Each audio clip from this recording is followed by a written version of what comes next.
I've got AIR third in Civil Services Examination 2018. So the purpose of making this video is to help the students who are thinking of preparing this exam. I started my preparation in 2014. So I'm not the person who cleared this exam in first or second attempt. It took me 4 years to clear this exam. In my fourth attempt, I got into the services. So I have certain experience which I want to share with you people, the journey which I had and the preparation tips which I want to give you people. There are certain mistakes which I committed, so I want to share with you people so that you should not commit those mistakes. So for a beginner, the first thing is the question which comes up is when to start. That is the first basic question for the beginners. I've seen many people asking me that whether we should start the preparation in graduation itself, or I've received calls of students who are in 11th, 12th class asking me whether we should start preparation during 11th, 12th. So I want to clear this thing in the very beginning, that when you are into your graduation or into your schooling, you should focus more on that part. That is very important, because the knowledge which you will acquire there will ultimately help you in clearing this exam. So the basic focus should be on your graduation. That is the first thing. So when to start? In the end years of your graduation, you should have a goal that you want to clear the civil services, but in the end year of graduation, you should start focusing on this exam. Second question which comes up is how to start. That is a very important question, because the syllabus is very vast and it is very difficult for the beginners to understand the pattern of this exam. So here in this video, I am going to share some mistakes which I committed so that you can have a good overall plan for clearing this exam. So first thing is, you need to understand certain things before starting your preparation. And the first thing you need to understand is the time period.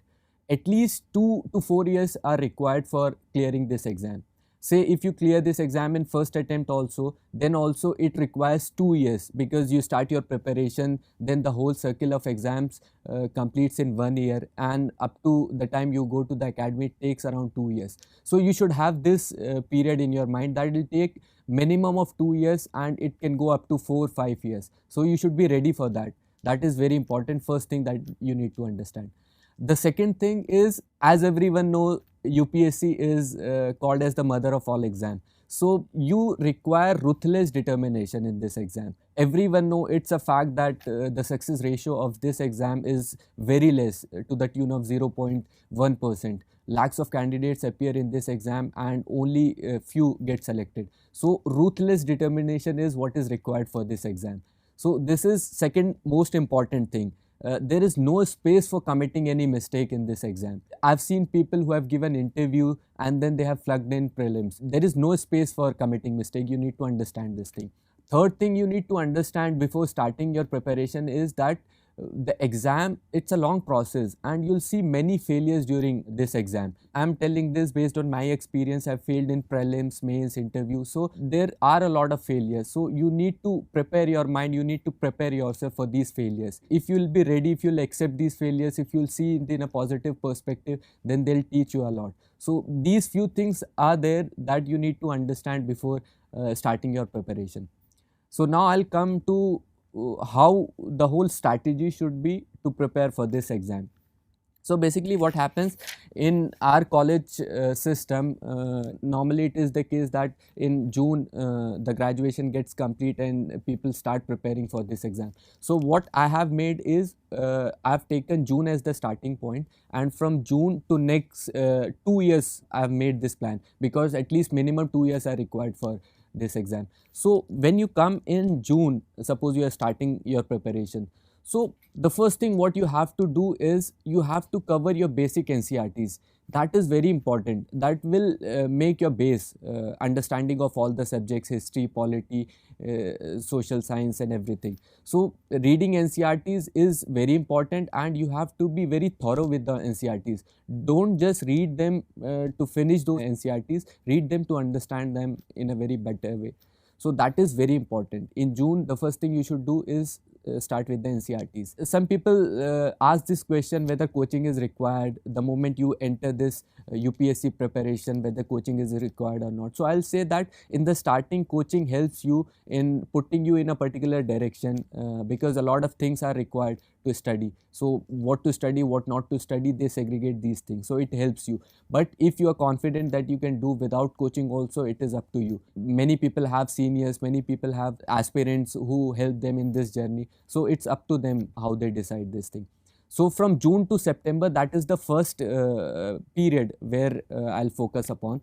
The first target is NCRTs. As I have already said, you need to cover these NCRTs thoroughly. The second thing is your optional. You have to select your optional very wisely because ultimately your selection depends on the marks of optional.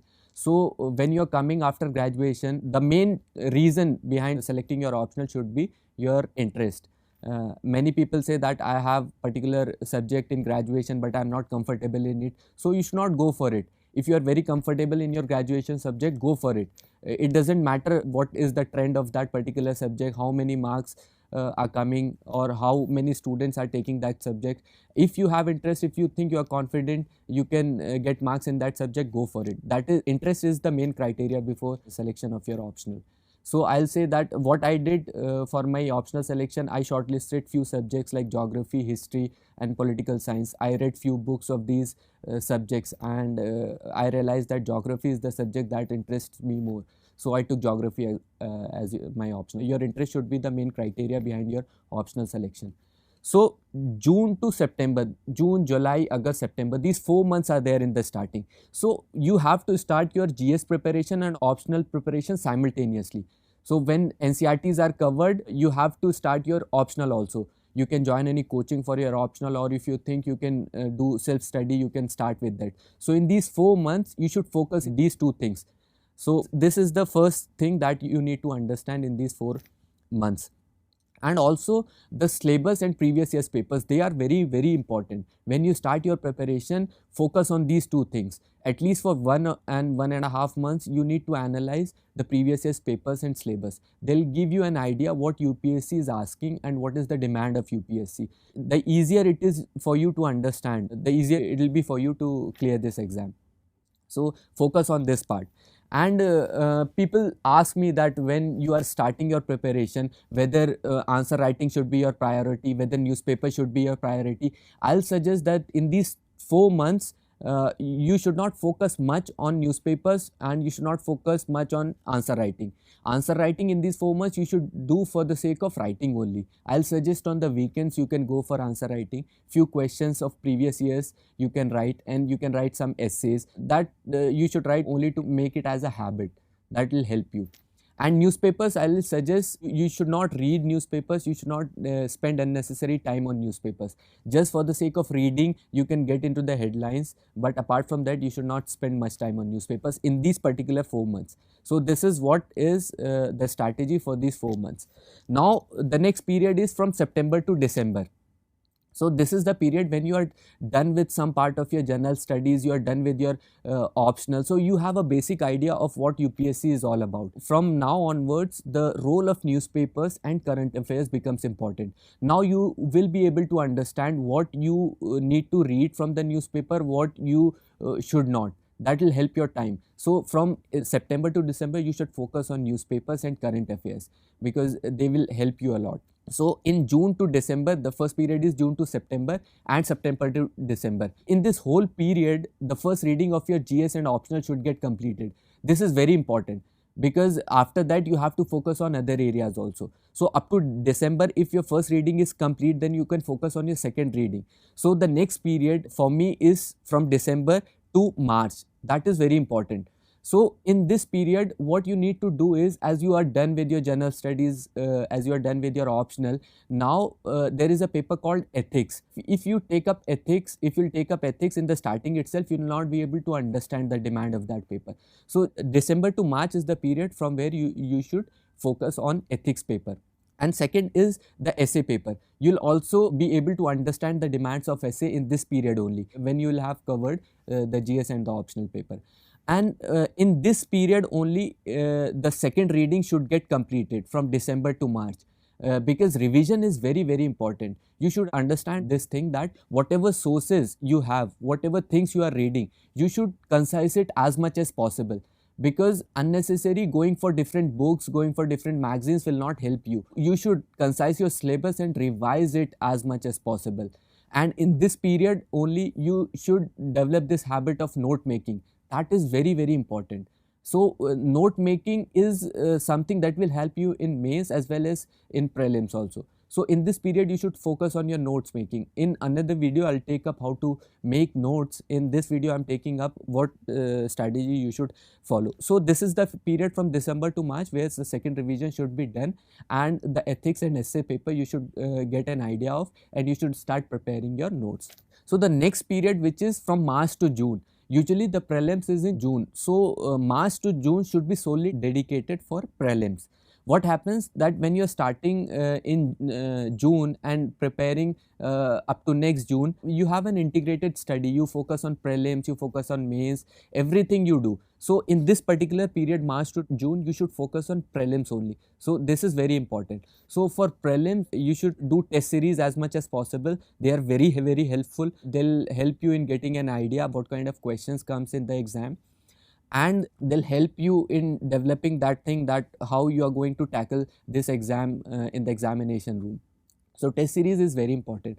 Second thing which you should focus in this period is the time management, how you are going to manage your time. I've seen people who have flunked prelims and who were doing very good in the test series, and the only reason why it happened was because they were not able to manage the time because of the pressure which was there in the examination room. So this is very important. Third thing which you should focus in this period is the books in which the objective part of syllabus is more. For example, spectrum of history is there, which covers the minute details which can be asked in the exam, and also these things are usually we forget these things, so you have to revise these things again and again. So spectrum, Lakshmikant, and all these books which contain objective things, they need to be revised again and again in this period. So this is how you should strategize the things. Now the prelims day is in June, so up to June your whole strategy is fixed.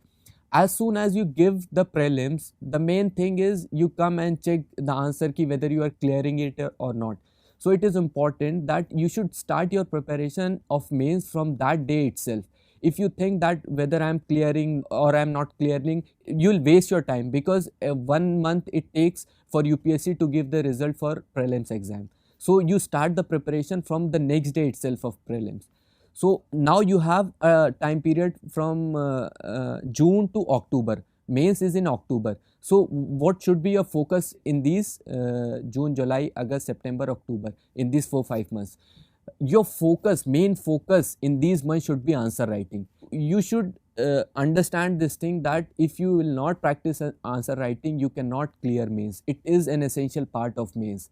So you have to focus on answer writing. I used to write every day 7 questions for an hour, and I used to sit with my group mates and used to discuss these things. So it helped me a lot. So focus on answer writing, that is the most important thing. It doesn't matter how much you know, because I'm sitting here selected in the examination, but still I don't know many things. So don't think that your syllabus is complete or not, you know many things or not. Just start writing from the very first day after clearing the prelims. So this is the thing. The next which you should focus on in this period is the test series again. A test series is something which will give you an idea how you are going to manage your time in the exam, because 3 hours are there and 20 questions are there. How you are going to finish it up, that is very, very important. The first task is to finish the questions. So test series will help you in managing your time for mains examination. The third thing which you should focus in this period up to October is your current events and your notes. That is very, very important. Whatever issue is coming up, you should link it with the syllabus and you should make your notes of that particular topic. That will help you in preparing for mains. What happened when I went for writing the exam, whatever questions were there, either I had note of those particular questions or I had already written those questions. So that should be the thing, that you should have practiced. If you'll start thinking there that what I should write in that particular question, then the time will get lost and you'll not be able to complete the paper. So these things you should focus in this period: answer writing, test series, your current affairs notes, and your revision. That will help you a lot in your mains examination. So this is up to October. When the mains will get over, you'll have a period of 2-3 months where you'll have to start your preparation for interview. After October, after giving your mains, you should not wait for your result. It takes around 1.5 months. You should start your interview preparation. And for interview, what is required is your opinion, your decisiveness, how expressive you are. These all are things which the interviewer looks in the candidates. So what you should do is you should read newspapers thoroughly during this time. If possible, 2 newspapers you can read. You should make opinion on various issues, particularly debatable issues. You should be confident while presenting yourself. You should have an opinion. These all things are very, very important. Second thing is the mock interviews. They are also very helpful. When you give mock interview, the interviewer, they tell you what problems you have, what things you can improve upon, your verbal, non-verbal issues which are there. So they'll help you refine your personality. So you can go for 2-3 mocks for this thing. And third most important thing is your DAF preparation. That is very important. When you're going for interview, the interviewer mainly asks questions from your DAF only, your educational background, your place of working, or whatever things you have in your DAF, your hobbies. So you should prepare your DAF thoroughly. Most 80% of the questions from the DAF only. So these are some important things which you should take into consideration while preparing. So I've given you a basic idea from June to next June how you are going to prepare for prelims, mains and interview. I think this will be helpful for you people. In the end, I want to say one thing, that every topper gives his own strategy, how he prepared, what he has done, but every individual should devise his or her own strategy. I have told you many things. If you think they are good, you should take them, and if you think that you can improve on them, you should definitely go for it. So it is upon an individual's strength how they can prepare for this exam. Okay, wish you all the best, and I hope this video will help you in preparing for this exam. Thank you. Don't forget to like, share and subscribe to our channel and press the bell icon to never miss an update.